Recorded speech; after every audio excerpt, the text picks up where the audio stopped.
Flip the switch, turn it on. Animation's never gone. From Toontown tales to frames that glow. Behind the scenes, come join the show. It's Lightbox. Bright ideas, cartoons alive. Lightbox, where animation thrives. Sketch it, ink it, bring it to life. Let's talk anime, art, and cartoons tonight. Lightbox, the way to that way.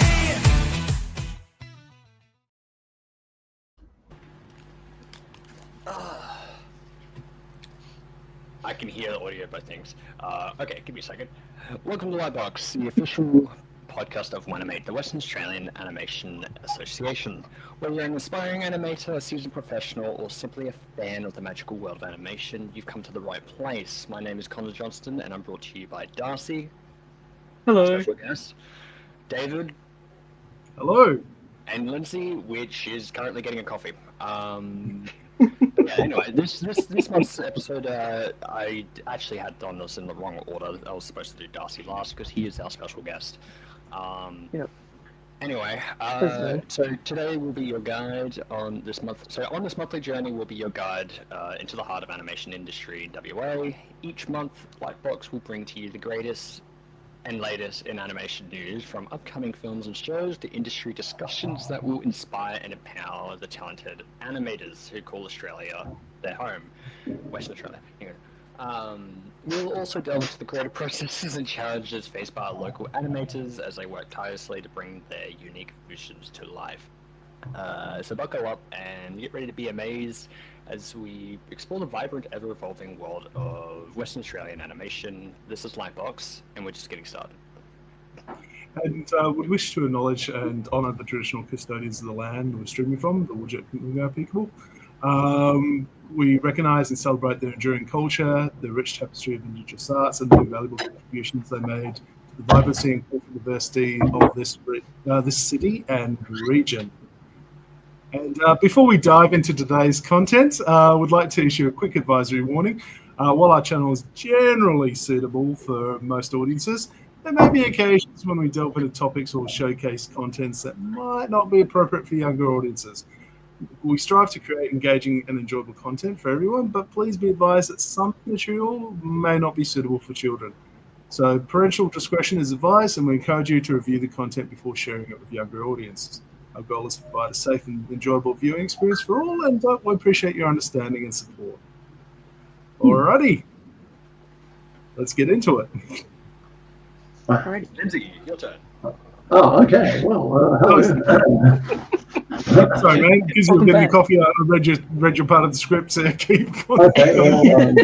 Well, just a short thank you to everyone who came to Christmas Social yesterday. Oh no, sorry, I didn't realise that's what we did. Oh, that was my bit. Oh, yeah, okay.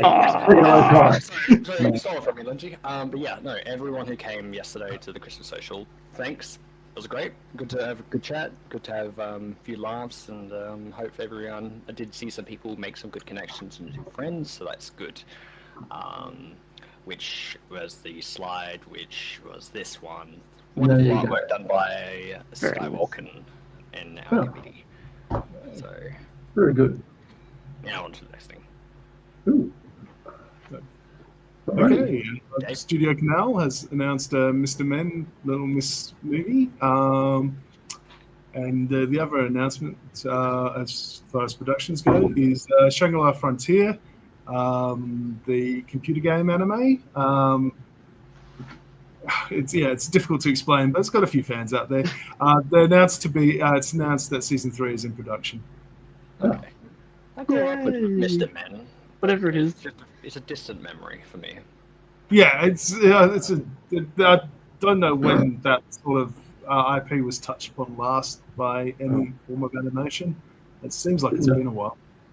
It appeared in the 80s, I thought. It's a holy trinity. Netflix had announced that they were going to acquire Warner Brothers.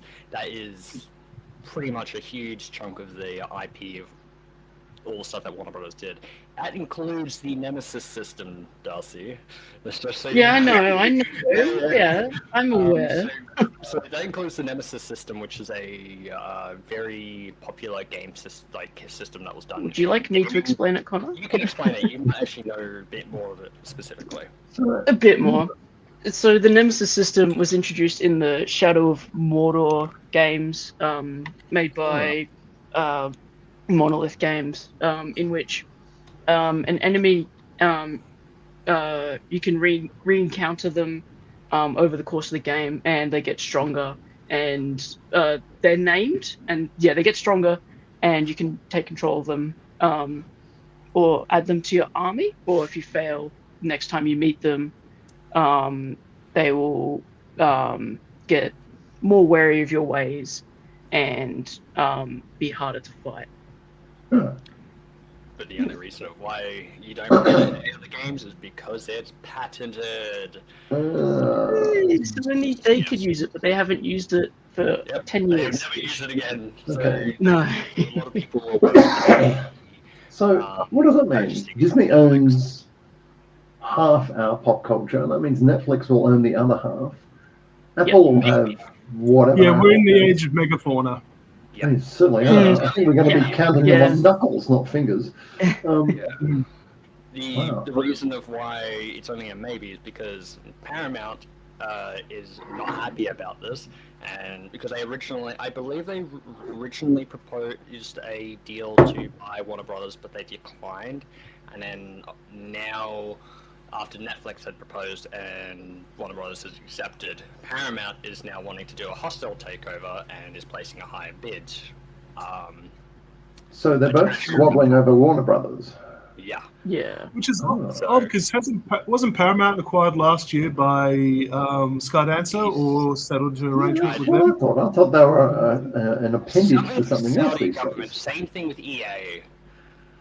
So I think they own like 90%. Yeah, they own like 90% of Paramount, I believe. Oh no, sorry, that was 90% of EA. So yeah, a huge stake. I guess it could kind of explain Warner Brothers' recent fumbles with films and whatnot, cancelling them, take them out of theaters very quickly, in order to try and save money and be like, no, we can make money still, guys. Don't worry. And then this could have happened. Yeah. Because of I suspect Saudi Arabia is furiously trying to diversify its economy before the renewables market wipes out the black gold. Yeah. I think that's what's going on deep down in the background. So that one's fairly hot takes on that. All right. So we also lost 3 veteran voice actors over the last month. All veterans of each other. So Jim Ward, so known for his work on Fairly Odd Parents, Ratchet and Clank, and the Batman '66 series of movies that came out a decade ago. We lost Beatrice Picard, so she was the Canadian voice of Marge Simpson for Quebec and and Jeffrey Garcia we also lost as well. He was one of the voice actors involved in Jimmy Neutron and Happy Feet. Yeah. Sorry, I can't remember which character he worked on. One of the Delis, I think. There was 5 of them, so they're all kind of like an ensemble group. So I can't remember which individuals, apart from Robin Williams, who dominated the lead one, I think. But yeah, wow, losing 3 voice actors. What was that, in 2 days or something? Yeah, it was in apparently 2 days. That's just careless. Yeah. So very recent. And we lost only today, apparently, or in the last 24 hours. So we lost Rob Reiner. Big Hollywood director from the 80s and 90s, and been in the biz, television in the 70s. He did things like The Princess Bride and directed This Is Spinal Tap and When Harry Met Sally. A whole pile of these. Oh, Stand By Me with the famous River Phoenix. Do you young kids know River Phoenix? Yeah. He's. I know him from Indiana Jones. Oh, okay. That makes sense. Yeah. So that's a huge blow. That's like, he would have been one of the mainstream pillars of Hollywood. Like, he did so many different films, and they're all quite different to each other. Some became cult classics. Some became very mainstream classics. Like, When Harry Met Sally, it's like a screwball comedy. Part of the rom-com set, but done really well and very popular. And The Princess Bride, well, we don't need to talk about that. It's Great movie. yeah. So he and his spouse were stabbed to death by their son. It seems like it may have been their son. I don't think they've officially announced it. I've seen Allegedly. Sorry, allegedly, I should say. Yes, you're correct. Allegedly. Internet in the internet scuttlebutt. So Well, no, Yeah. some have gone forward with it. Others are just saying that a family member is being held for questioning. So, Right. Okay. more cautious. Being more cautious.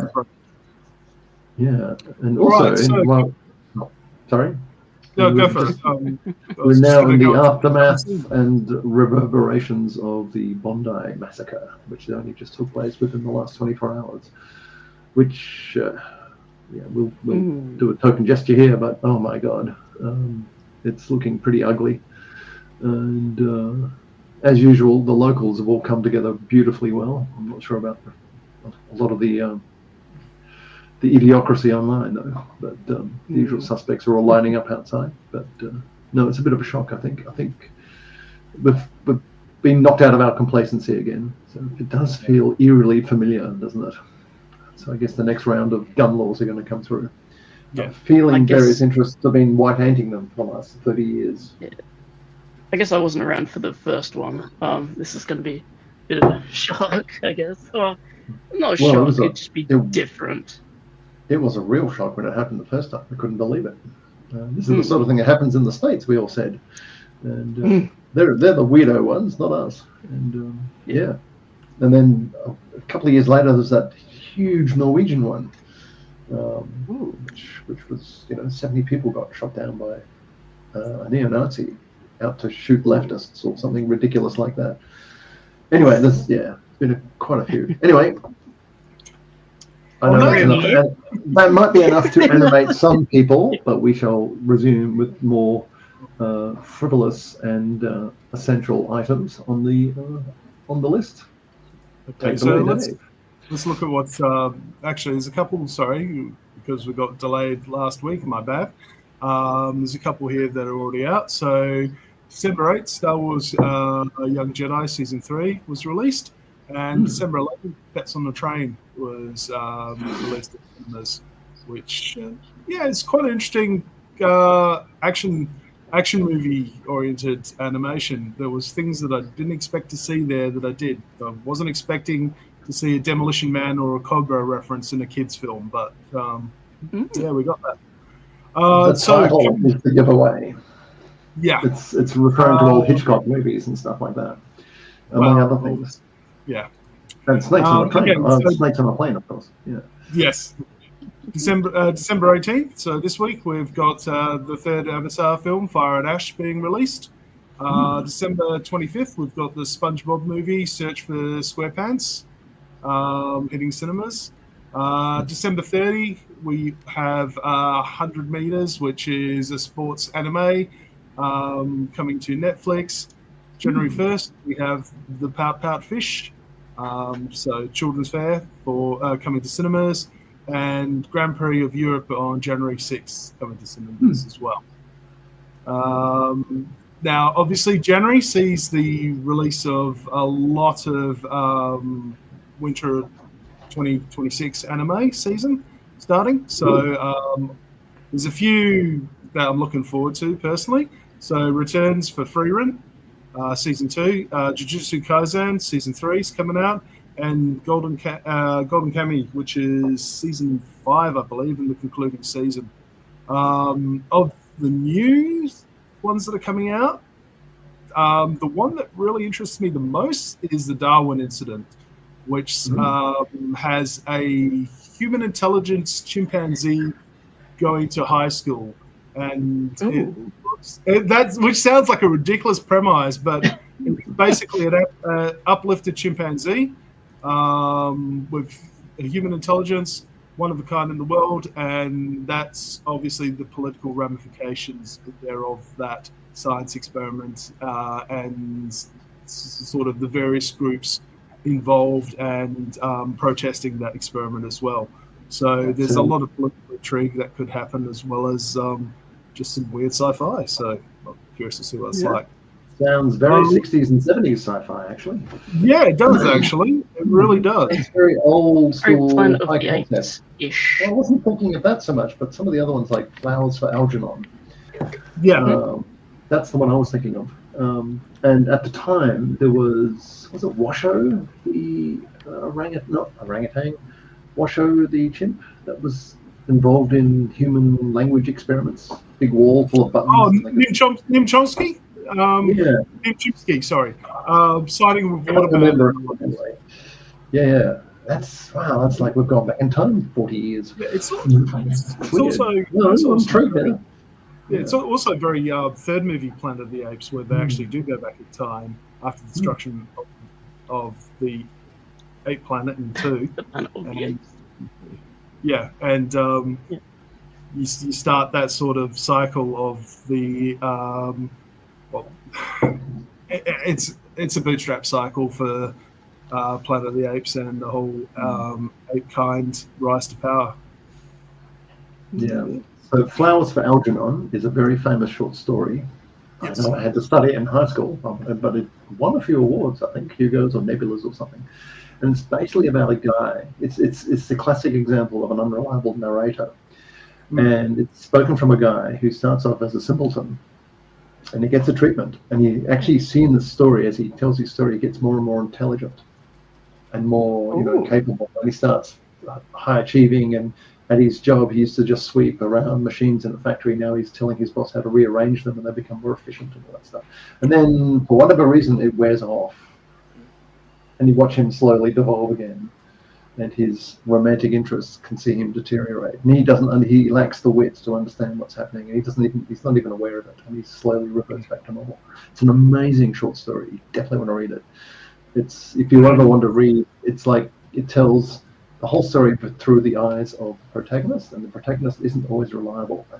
You get so much more out of it. It's a really good example. I love an unreliable narrator. Yes. So you get a lot out of this one. So Flowers for Algernon. I can recommend it. Okay, local screenings. So December 14th, we've got classic cartoons at the Como.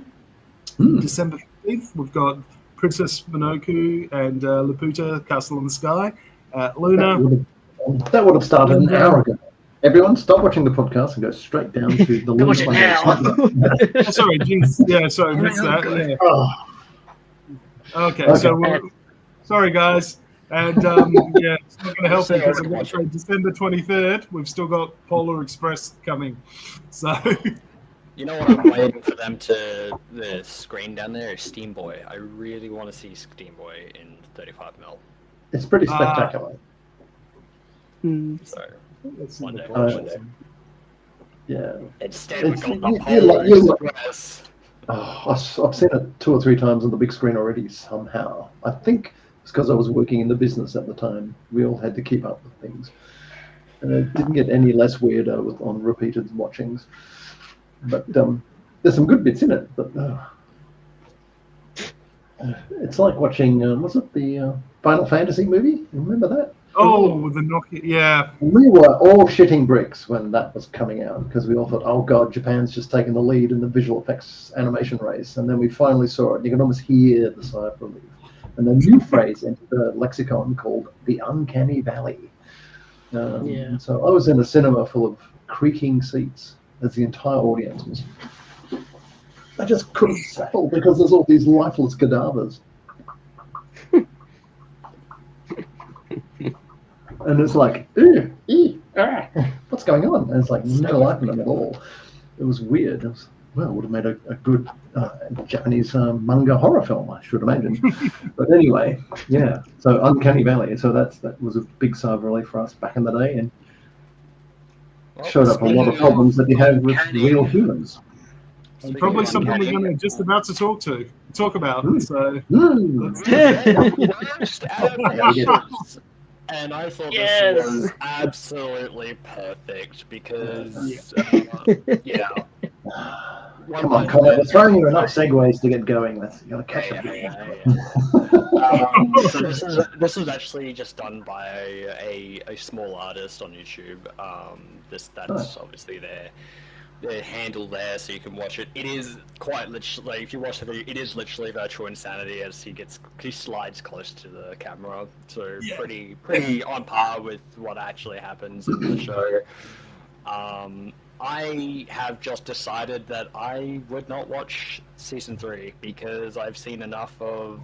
I've read it, and I'm listening to a lot of what people were going on about with how it's not specifically the animators. It's not the animators' fault. It's the studio's fault. No. It's Bandai, the publisher, who has sat on it, and they've like. No, we need to get this out now, and we're not going to really put out much because people are going to watch it anyway. We'll earn it from it. So the poor animators, they did actually do their best, and then there were, I believe, some of the later episodes were actually all right at like season 2 level, but nothing compared to season 1. Like there were parts of it where they quite literally had ripped just stills from the actual manga itself, and even some you see memes all over the place where it's like it's just a flat cut off because you can tell it was just a screenshot or something from the manga, and then they colored it, and then you don't see their mouths too. They don't have to animate the mouth, or it's very stills. So absolutely tragic, and just abysmal for how that went. But yeah, anyway, getting off topic. Well, they're still. No. That is very on topic. From DVD bargain bins to the public domain property to anime studios hitting the impossible deadlines and pressure, we're looking at some of the worst adaptations we've seen so far. So buckle up your red Santa suit, fill your sack with coal, because we're going to check out what's on the naughty list and probably hit it with a sock coal. So here's a good question. What makes a terrible adaptation? We kind of touched on this. Do we think it's the money? Do we think it's the... Sorry?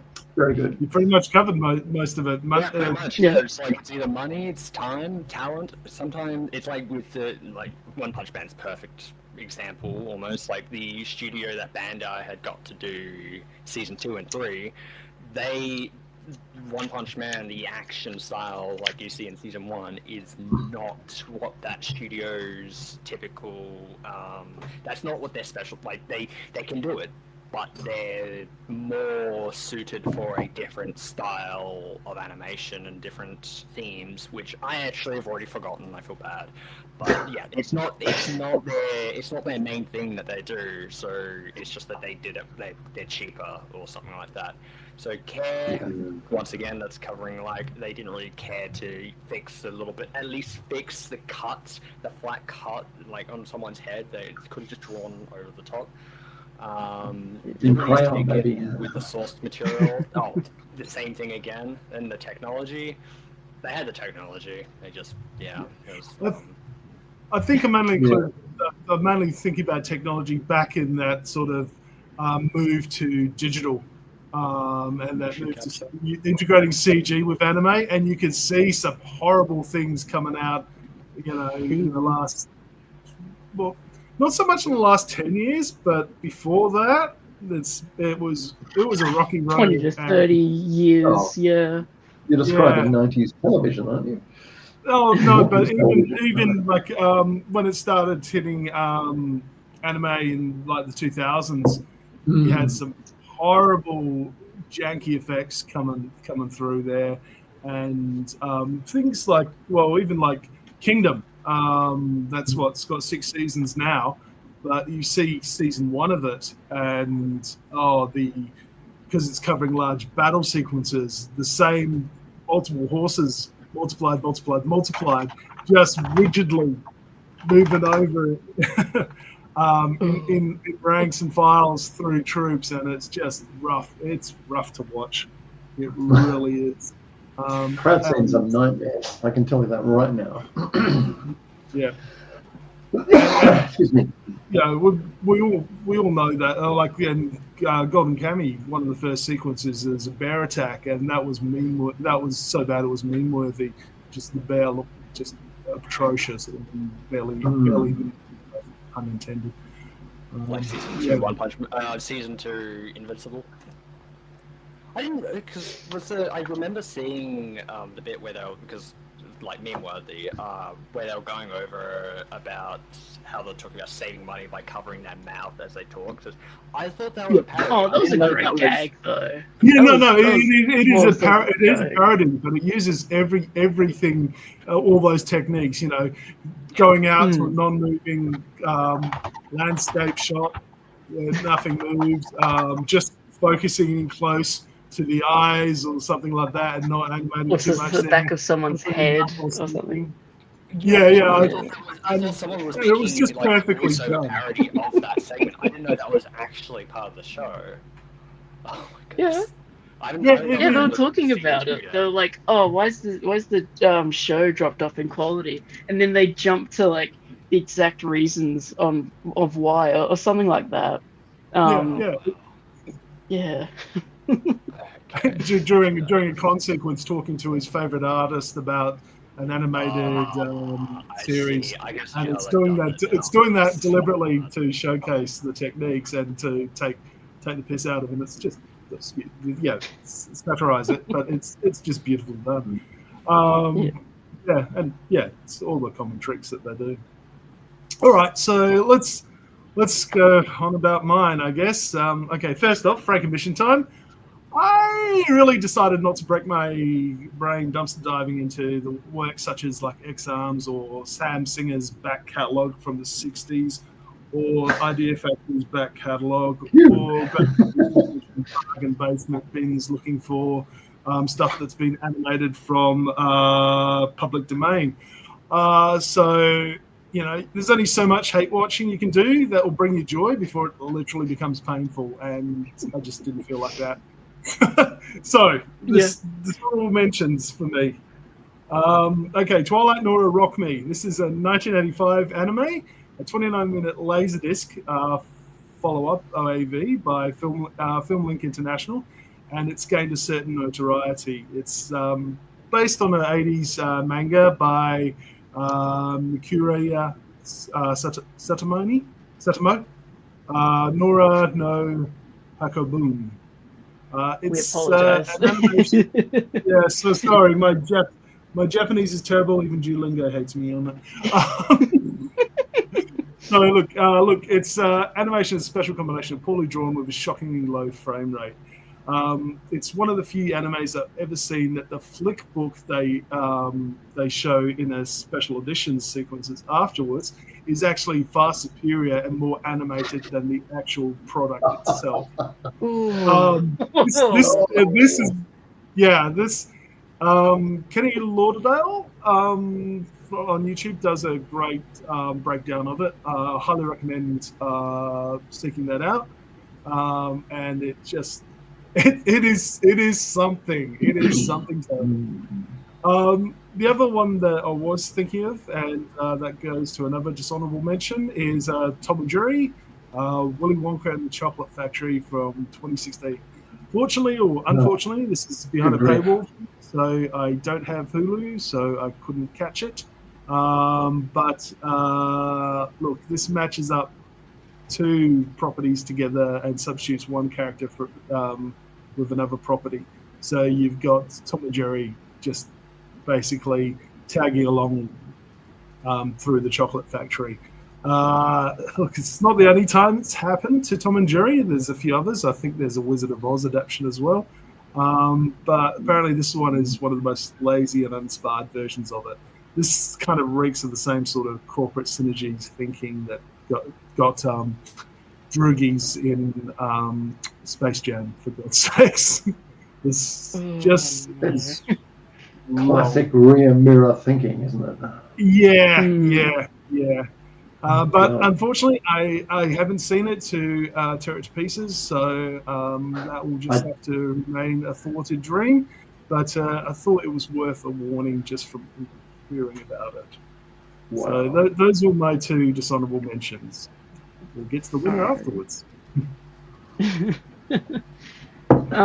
So I kind of am cheating, but it might as well be animated movies with the amount of CGI in them. My dishonorable mention is my dishonorable mention is Batman v Superman: Dawn of Justice by Zack Snyder. Said the magic words. I know I've got to be careful about people watching this. Yeah, you might have summoned something. Yeah. I repeat his name 3 times. Okay, so I think I said his name once. I should be right for it one more time. So the reason why I put this here was mainly because I love the comics. Mainly Batman. Well, back when I watched this, now it's currently Superman. It may not be influenced by the current movie that came out. That was really good. But this movie really shoehorned in a lot of like mythological allegories that didn't really belong there, and they kind of butchered the characters quite a lot, especially not especially, but Batman kills so many people. Superman's broody and just I know. Batman doesn't kill, and he doesn't use guns. But some of the few scenes you actually see him using guns is with using that as Batman. It's with guns. My apologies. So you're reporting from the front there, and that's exactly what I expected to hear someone say about that film.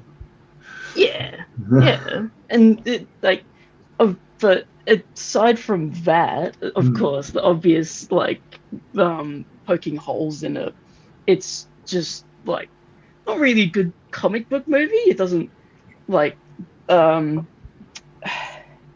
know. It's very romantical, but not in the comic book way. More in the Summer blockbuster? Something like an old Renaissance painting or something, where it's like godly beings or something. I'm saying that a lot. I'm very sorry. lots of clouds, billowing fabric, and cherubs. Well, brings the movie Excalibur into it. That's the movie that Wayne's family was actually seeing when they were shot. So Jim Borman's Excalibur. So it's got that. It does tap into that romanticism from Arthurian. Oh yeah. Through.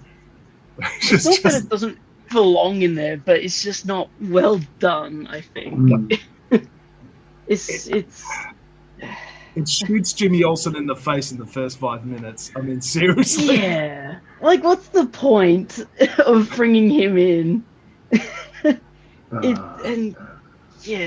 Going back to it, it's like, and seeing a bunch of other Zack Snyder works, it's just, it seems like he's just like, ooh, look, it's Batman, Superman.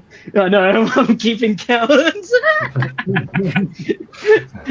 It's like someone's getting out their action figures and they're like, they're gonna meet and Superman stands in front of the Batmobile, he crashes, and they look at each other intensely and they don't do anything.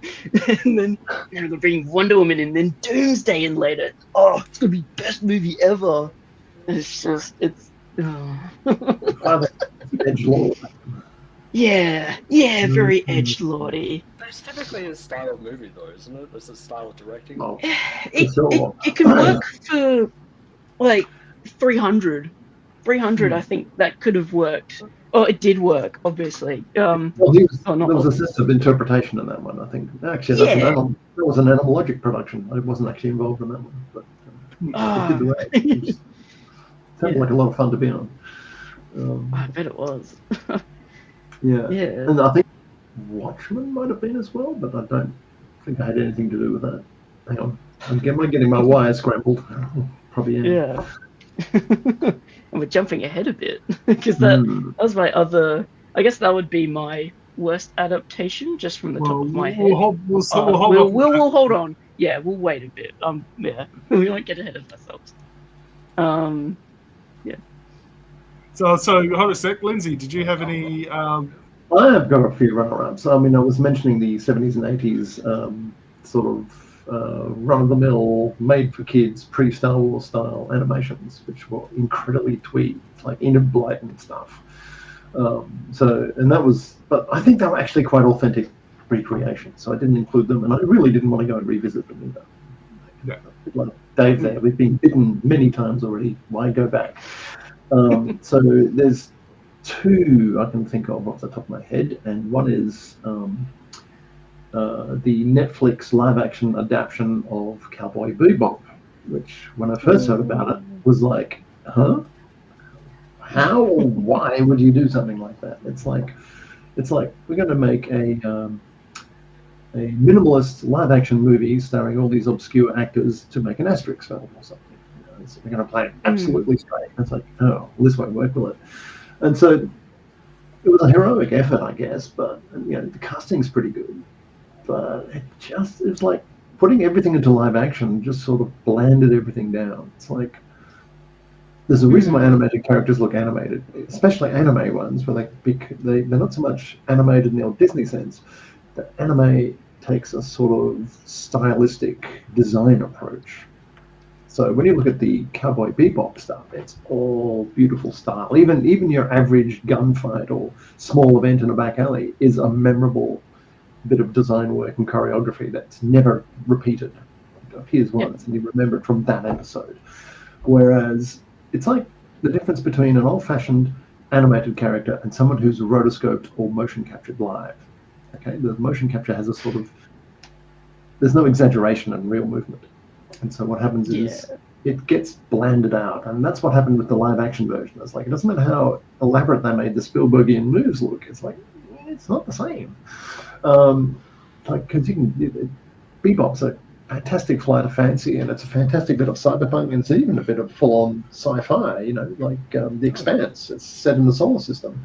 And it's got all this drama and all this bits and pieces, and it's got references to this, that, and the other. It's and pretty a good, well written. Western too, with absolutely. It's, And so he's both a hitman, a cowboy, and you name it, it's all there. Whereas, you'd have to do something pretty distinctive to make that stand out in live action. You'd have to really interpret it or be based on it, but not get too literal about it. And I think what you're finding with some of these comic book movies is that they're too literal.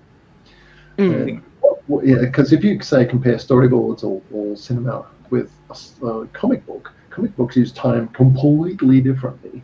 So when you see a film trying to mimic individual frames from a comic book, they're rarely effective. It's a whole different context, and it ruins everything for both the film and for the original interpretation. So, whereas doing a live sorry, Dave. Sorry, it has worked a few times. I'm thinking Lone Wolf and Cub, the 1970s movie, and that sort of Vengeance, and the trilogy that follows. That is effectively just using the comic book as a storyboard, and it works very well. It's a jumping off point, and what you're trying to get is the feel and the nuances and what the thing was about interpreted in a new way. So it's the old translation versus adaptation. So what you ideally want is an adaptation most of the time. I mean, there's always people that break the rules. So that's the thing I found with Bebop.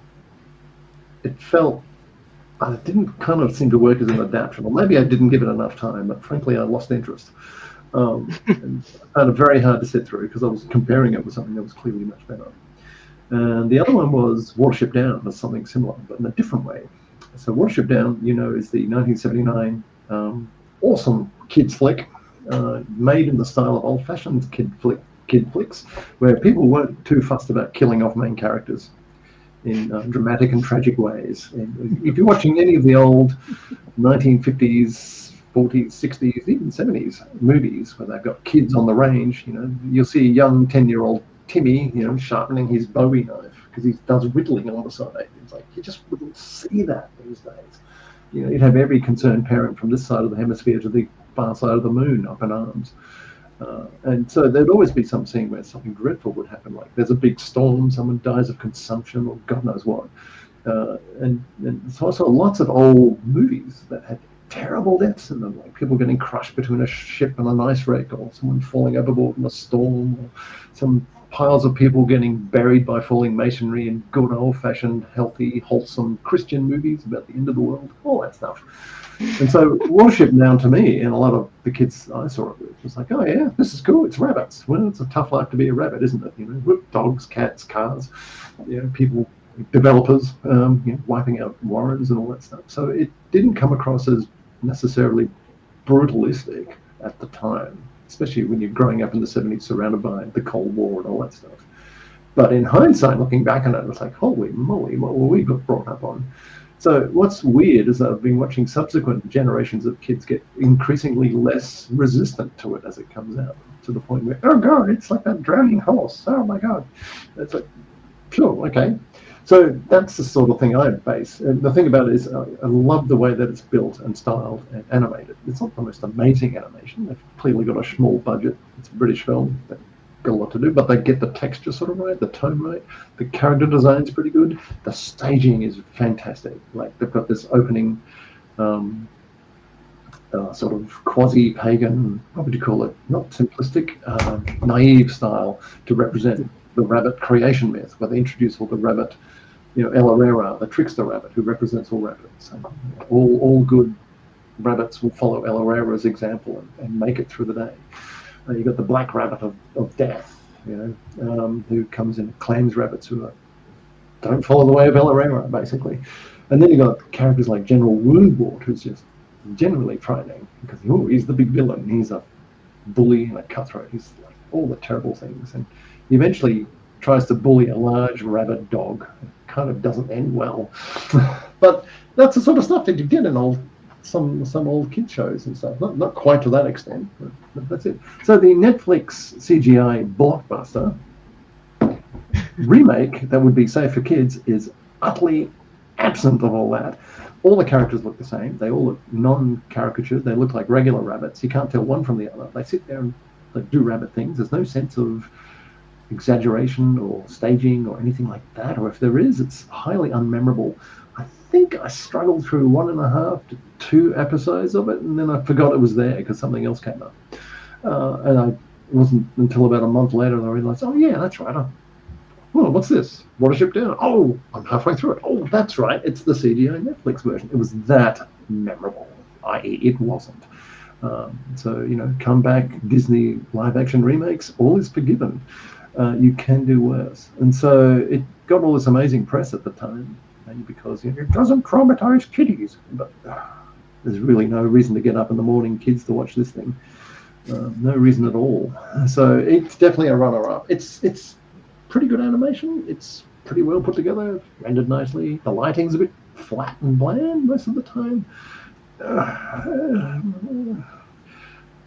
Doesn't do anything distinctive, and it doesn't feel like it's trying to be anything other than spac filler in a schedule somewhere. That's my completely jaundiced opinion. So yeah, so my problem is, like, if you're going to spend time on something like that, I'm an old indie filmmaker, make it worth your while. It'll be then worth the audience's while. And it really felt like, well, I guess they call it Netflix slop these days, just very bland. It's like, actually, that's something I forgot to bring up too. Then the Tales of the Loop. No, what was it called? Oh, that's actually pretty good. I got to see the rest of that. You liked the adaptation of that? Did you like the Netflix one? I thought it nailed the atmosphere and the vibe pretty well. The atmosphere was good, but I think it's because of how it's like the way they did it. I don't. A heap of people are going on about this, but it's like is during with Netflix wanting to make movies that you put on in the background and then you scroll on your phone or you're talking to someone else. It's like it's not really one of those movies for you to. What they call second screen movies. Yeah, and it's like I really like his art style, like his actual. I can't even remember his name. It's Swedish. No. Swedish. Stephen. Oh God. No, I've forgotten that. No. Don't try and remember your PIN number. Oh, damn it. No, That's easy, my card. Stalenhag. Thank you. Yeah.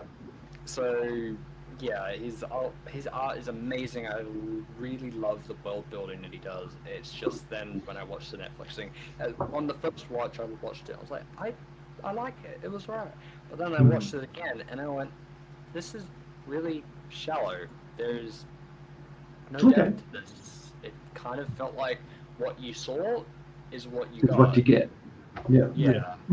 Because it's like, for example, you got like all these other movies that there's all these different things. I'm actually trying to think of an example right now, but I'm kind of failing. It's like need to do film studies, young man. I'm going to go back to Blame because that's going to be my fallback. So like with Blame, when they had the adaptation, you watched it. It kind of felt like there wasn't much, but then you watch it again, you kind of get some more ideas, and then you go, there's actually more to this world. However, when you watch it's like it kind of, because watching the movie made me go, oh, I want to try reading this thing, and then I got obsessed. Whereas watching the movie of Simon Stellenhag, That's it. watching the Netflix adaptation of that, it didn't really make me so inclined to read his art books, read his stories. It was just like, oh, okay, it's just another thing that Netflix had made and left it at that. So, it's the sort of thing you'd probably see if it was being made on free-to-air. It would be aired at like 11 p.m. on a Thursday night or something. It'd be one of those late night things you'd be watching, like some serious adult drama where all the kids are safely asleep. And it's an adult drama because the kids just won't get it if nothing else. Yeah. I take your point though. I mean, I found it had a real melancholy feel to it, which I hadn't seen that often on a Netflix series. So the change of pace and tone, I really appreciate it. Or the movie? I'm talking about the series. Okay, the series is different. I did get the melancholy from it. But I haven't followed through with it though. So. I can see why they don't do melancholy shows, because people don't follow through. It's definitely the fried chicken school of keeping them engaged. Lots of sugar, fat, and salt. It was The Electric State. Oh god, I wouldn't watch that. Well, yeah. I mean, I'll look through it from a professional thing, but the whole tone, the whole thing was like, what on earth are they thinking? They want to go melancholy, and they put Chris Pratt. He's not a good melancholy actor. He's not actually Mario movie, the Lego movie, like that sort of space, not melancholy. Yeah, or at least thoughtful and considered. It's actually a good segue into the first of the winners of the worst adaptions. Hey. Great segue. Take it away, Darcy. We're talking about a Pratt movie. I think you need to go back, do you? And I can hear the clicking in the projection room. Garfield. Okay. There you go. So, yeah, I hate it already. Yeah, this is a weird one because it was the first one that sprung to mind when we thought about this topic for me, even though it's far from the worst movie I've seen and far from the worst adaptation I've seen. But it's not a terrible film per se, but it achieves something that I've just never seen before in my decades of as a film critic. And with one exception which we've talked about, the Superman, the Zack Snyder Superman's films seem to not want to be it. But this is normally terrible adaptations are because they generally fail due to lack of money, lack of talent, and misunderstanding of the subject matter. I don't think I've ever seen a film that's actively sought to not be the property that it's trying to adapt. And that is what this film does in spades.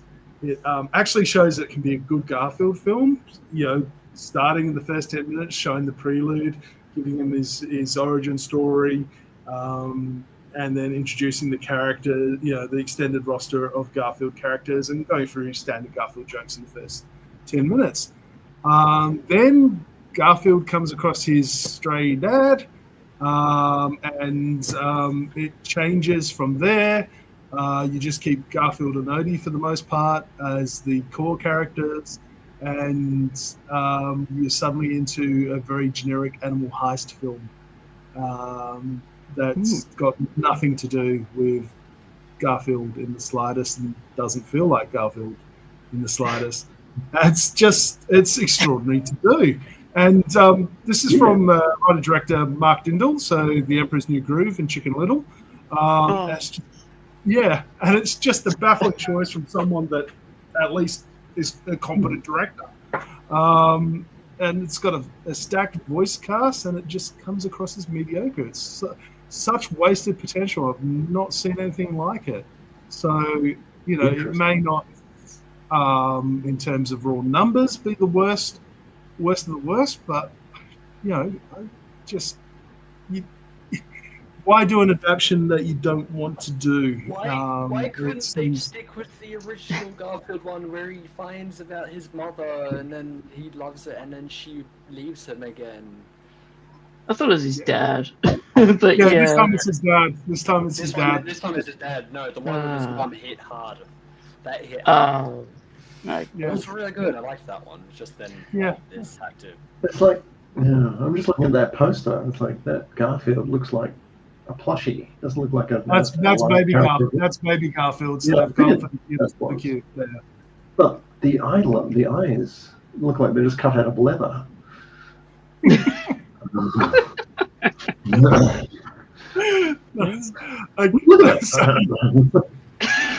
I mean, that doesn't read as a live character. I see that now. Thank you. It just reads as some wacky $3 thing you'd buy at a Royal show bag or something.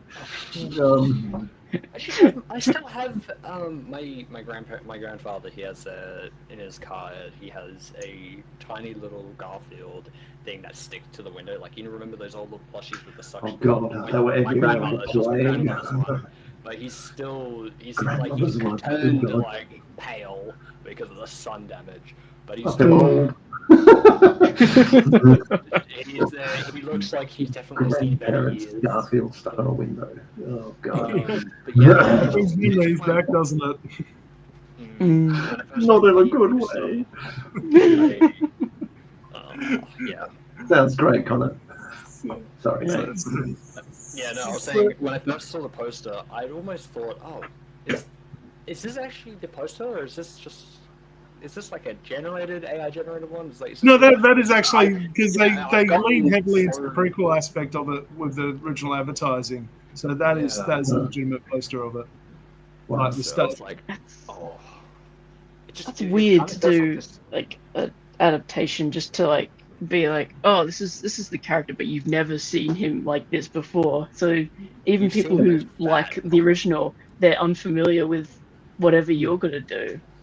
It's kind of a weird way to go about it. I think. Yeah, I mean the backstory itself isn't too weird. You imagine something like that done down the track. So yeah, that's fine. It doesn't take too much of the film. The actual Garfield moments of the film are serviceable in a Garfield way, but yeah, the heist is just baffling. Why Garfieldy? No, he's not really known for his dexterity of and ability to hop around laser beams and traps and stuff, or lower himself down from. He's meant to be a cat that's fat because he eats so much lasagna. Yeah. And complains about things. So. Yeah. It's odd. Anyway, that was my pick. Darcy? That's a good one. Yeah. Next. All right. This is a good one. So that's being of the worst though. Yeah. Well, I've got mine, I guess. Oh, yeah. Yeah. No, sorry. Either Okay, or. so I don't mind I've going given you, first. Sorry, I was you my just two. distracted by something. All right, I've given you my two runners-up, I guess. Yeah, I was thinking that. Oh, sorry, go on. I was going to say, this is just my winner. I didn't I don't know. I had the Watchmen book at hand when I was thinking of what I'd pick for my winner. I was like, oh yeah, let's pick the thing that probably shouldn't have been adapted in the first place. Because I don't know. I don't think the Watchmen ever could have been really a good movie. I don't think. Not easily. No, Series, no, maybe. and That was especially adapted not. into a good TV series for. Yeah, I'll follow admit I haven't watched the show yet. I need to watch the show. Recommend But it. I have, yeah, I've heard some good things about it. I've heard it's taken a lot from the book, about where the characters, what the characters, I guess, in the past lead up to, and like, yeah. It's the past and the future for you. But yeah, anyway, sorry. Go on. Yeah, no. But yeah, this I don't know. This movie doesn't really represent the comic very well, because the comic is obvious. It's meant to be a breakdown of the superhero genre. It's the original one. satirical. Yeah. It's a great Alan Moore comic. Was it Alan? It was Alan Moore. Yeah, Alan Moore. The grizzly one. Yeah. Yeah. Before he became a wizard. Yeah. It's just it's a great read. I think the reason why at least I quite liked it was because the characters weren't romantical. They were all just people, either sad or just just horrible. Like the comedian Rorschach, they're just terrible people in the comics. And Night Owl is just sad in the comics. There was I think a part where I'm pretty sure he mentions this is going to be a bit not appropriate for kids. I think he mentions he gets a hard on whilst he fights someone or gets back into fighting. Yeah. He's this kind of like washed up middle class guy, middle-aged middle class guy who basically once you take all the bits away, there's nothing left. And exactly. It feels like he's going nowhere and all the rest of it. Yeah. The movie did not convey that at all. In fact, if anything, it seemed to kind of lionize a lot of them. It's like, oh, here's Rorschach, tough guy. Here's the comedian, showing us what's what. It's like, no, comedians are fair. Yeah, it's I'm not going to say his name, but it's Mr. Omega. Yeah. It's him trying to make Batman before he could make Batman. And Rorschach is not as bad of a person in the movie as he is in the book. And Night Owl is just Batman, even down to the costume, where he's obviously inspired by the Joel Schumacher comics with the did he have the nipples, or was it Ozymandias?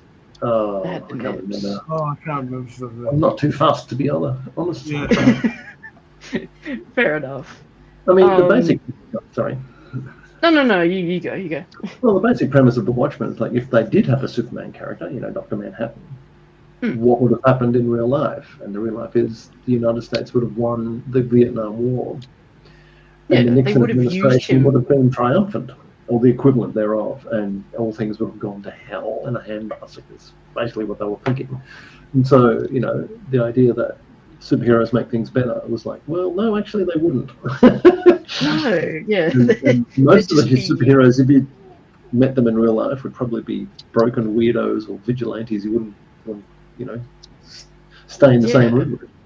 Yeah. Or be viable as the US president, but we won't bring politics into it. Because the comic book comedian is, I'm pretty sure, the father of I forgot her name. Sally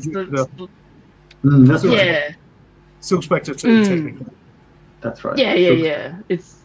That's her dad, but it's not.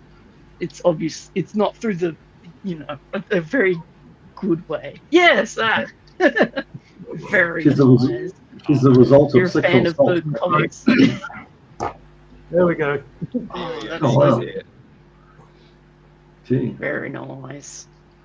And But, I think He Who Shall Not Be Named just wanted to make another comic book movie.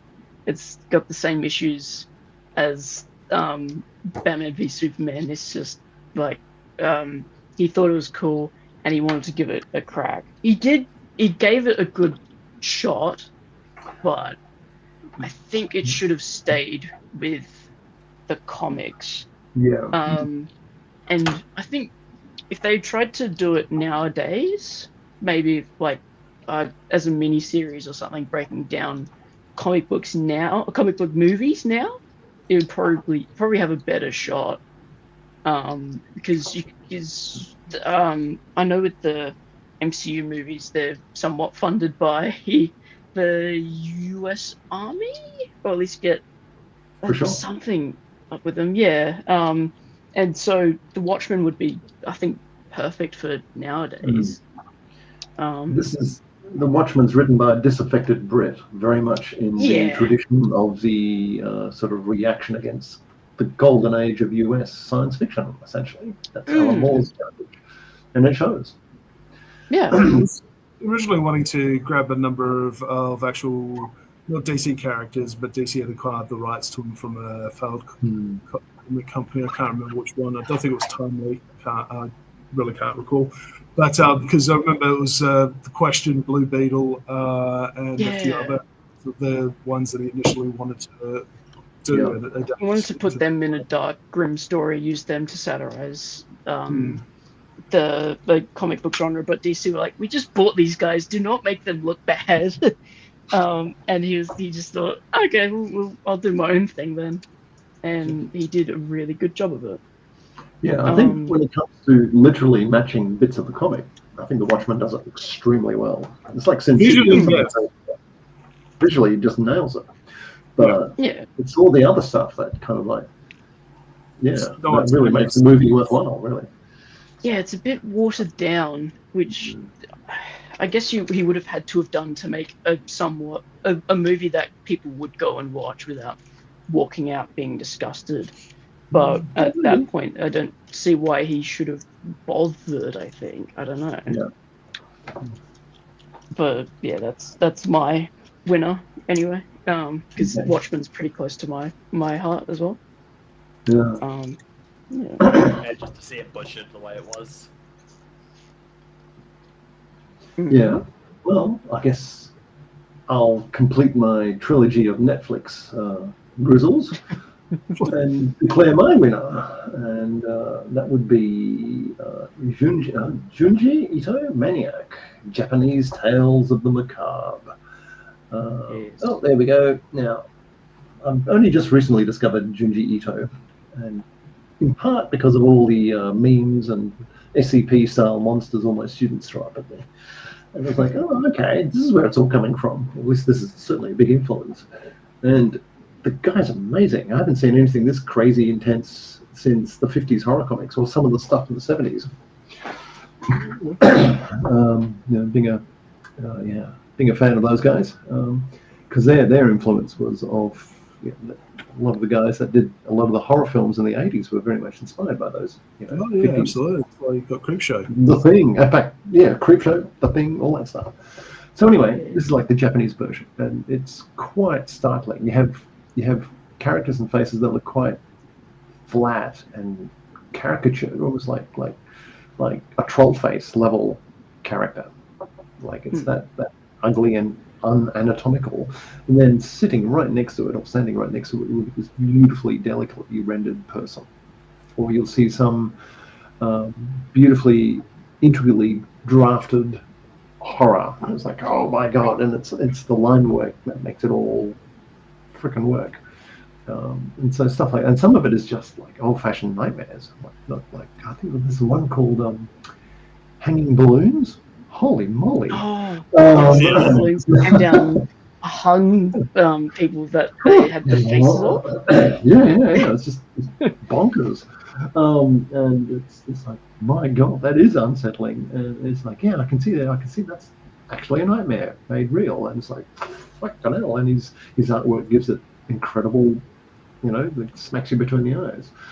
And so, of course, Netflix made an anime of it, and it was like, oh, none of that comes across. So, like our dear Mr. Darcy, himself, he takes some very literal frames from the comics and then just reproduces them.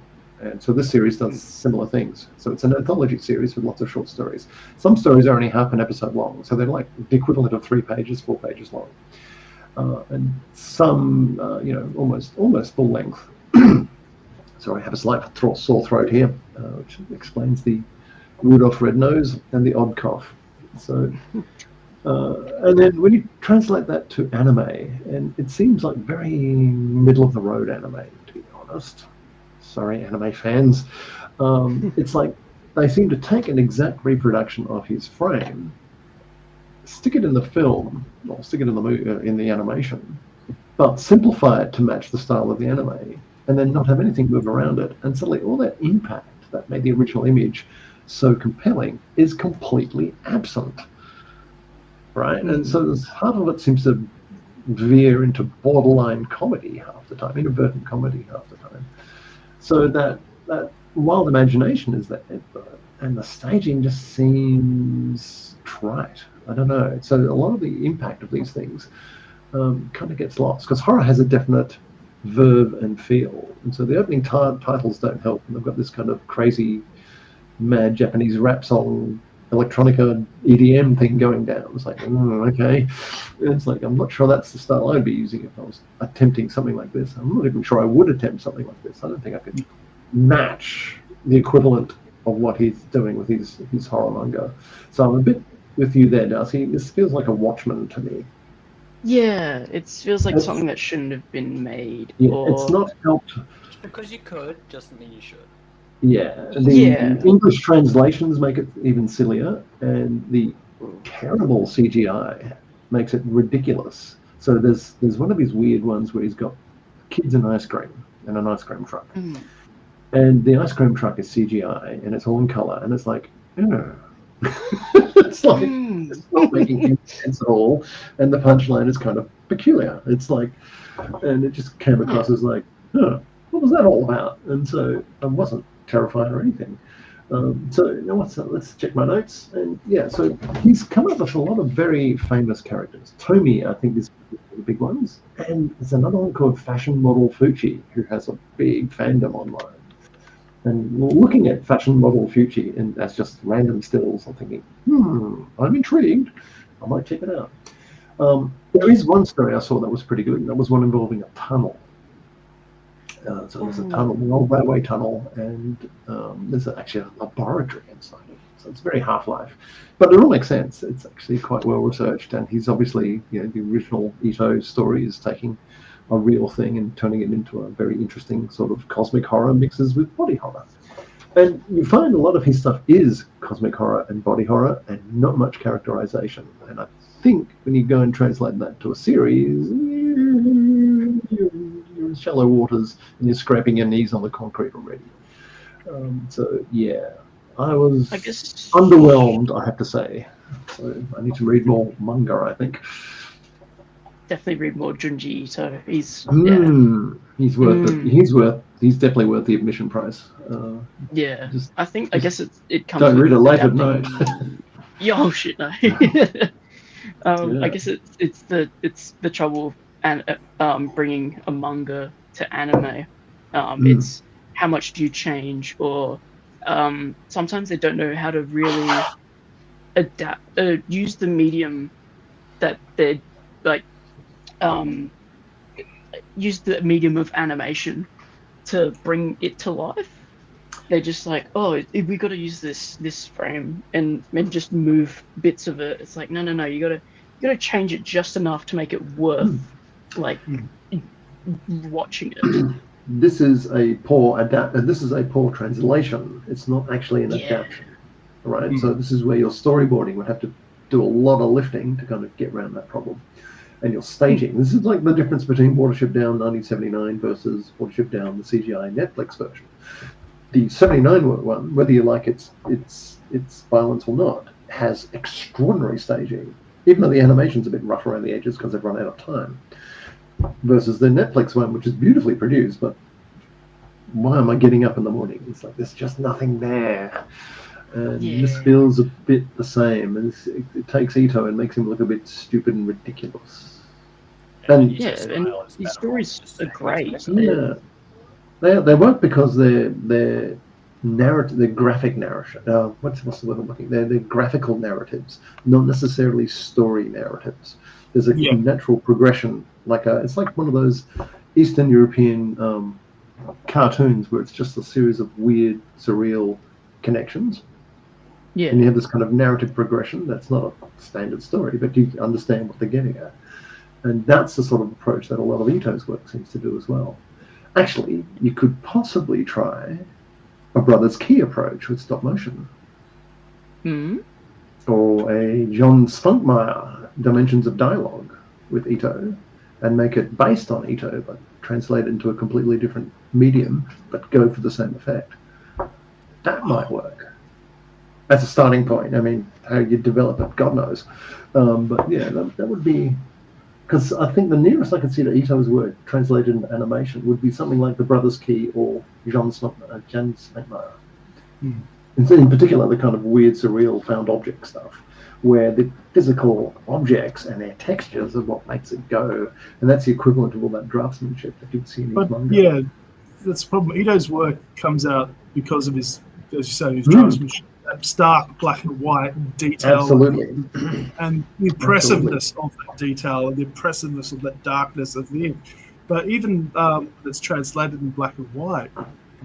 Netflix did, is it Marquee? Spiral. I've seen the original Spiral. And then they did that, and they like visually aspects of it are there. But they cheaped out on the animation and stuff up the story, cutting out huge swabs of it. So it just as a series, it doesn't work. I wonder if you should get some independent weirdo who makes weird independent films to make one of these things. Tetsuo, Iron Man, or whatever it was. I mean, it'd be an interesting experiment. I don't know if it's doable. Well, you won't know if it works until you make one. That's the thing about indie films, and that's exactly the thing that Netflix will never ever do. Well, there is a live action adaptation of Uzumaki as well from Japan in 2000. So, I mean, doesn't Ito appear in Death Stranding as one of the characters? Yeah. He's one of the dudes you meet, I think, that like a shopkeeper or something, or an engineer or something like that. Yeah. I saw some pictures of it, like, oh, maybe I should get Death Stranding now. So, Death Stranding's interesting. You take on it looks very interesting. It looks very Japanese, actually, in a good way. Yeah. So, and I think that's the sort of approach you want to take with something like this. Because if you take it out of context, Ito's work just comes across as ludicrous or indulgent or stupid, perversely perverted for no reason at all. But if you sit in context, then it's an old-fashioned horror thing. All the staging and setup and it's like, it's the psychology of the story is mostly what a horror is. Just read any, Edgar Allan Poe. 99% of all those adjectives, and there's a lot of them, are there to set the stage. It's all missing from Netflix. It's like fried chicken, salt, sugar, more salt, extra fries, double bacon, extra cheese. This Ito guy's pretty terrible, isn't he? Yeah. They just water it down. It's they just use it for, I guess, visuals. Well, he'd be too fringe for them to commit a large budget and a lot of time to, I suspect. This is. I feel like we're back in the realm of network television. Don't you think, Dave? It's one of those areas where they're throwing an equivalent. Sorry. Yeah, they're throwing everything at the screen, seeing what hits, and I think we're sort of we are well out of that era now. It's starting. That's right. So now we're going to see Netflix's equivalent of lots of TV shows aimed at kids or teens or whoever the demographic is. Yeah. In the same way that network TV did. Back in the day, free to air would have been the A-Team, Bionic Man, all that sort of stuff. Yeah. And occasionally some oddball would kind of sneak something in. Yeah, I think that's the age we're in at the moment. So I think if anything Just interesting is going to come, experimenting. it's going to come from our next generation. I'm looking at you, I'll try Connor my and Darcy. And it's probably going to be short form, and it's probably going to be indie. And if it's anything, it's probably going to be Blender or something or whatever. And it's going to grow the next generation after this one dies of old age. And basically Netflix and the streamers essentially doing nothing more than selling hoses to us aging Gen Xers as we quietly melt into our 80s. That's what it feels like at the moment. That's where the trajectory, it feels very familiar at the moment. So very centralized. Movies that are being made nowadays tend to towards the horror sort of aspects. Yeah. I'm sure we can do better than that. Yeah. We need some Rob Reiners out there, I suspect. Yeah. Anyway, I was going to say the new generation, I guess, is starting to already make waves. Like the kid who made, I think the Backrooms, he's doing a lot of big stuff now. Yeah. He's influenced a lot with just his Blender animations. So I guess we're starting to already go into the era you're talking about, Lindsay. And yeah, we'll just have to wait and see what comes of it, whether it actually takes off or it's just a one-time thing. You probably sneak up on you. Next thing you know, it's everywhere. Good point. Yeah. And it'll if it's not Netflix, it'll be another medium that's it's not streaming services. It's not just limited to Netflix. It'll be another medium that we hadn't thought of at the time as dominant, and it suddenly sneaks up on us. Indie games. Oh, yes, there's a lot of good indie games. Yeah. I find it really funny going on YouTube and seeing all the game industry's dying. Look at these AAA titles collapsing. I'm thinking, yeah, I play those occasionally. Most of them. All right. Sorry to interrupt. Conscious of the time there, so we probably should start wrapping it up and wishing people a Merry Christmas and all that. And we'll be back next year. Oh yeah, no, this is the last one of the year, isn't it? That's right. It is. Wow. The year's gone by quite quickly. For some people, it's actually dragged. So we'll be back next year. I think we might be talking about what was good in this year that's just been. So until that time, good night, Merry Christmas, Happy New Year, and stay safe out there. So goodbye from me. Goodbye from me. Happy holidays. Goodbye. Thanks for having me on. Especially Willow. Yes, thank you for Darcy for coming around. It's our one fan. Hi, Willow. Hello. Yes. Merry Christmas and a Happy New Year. Merry Christmas, everyone. Enjoy.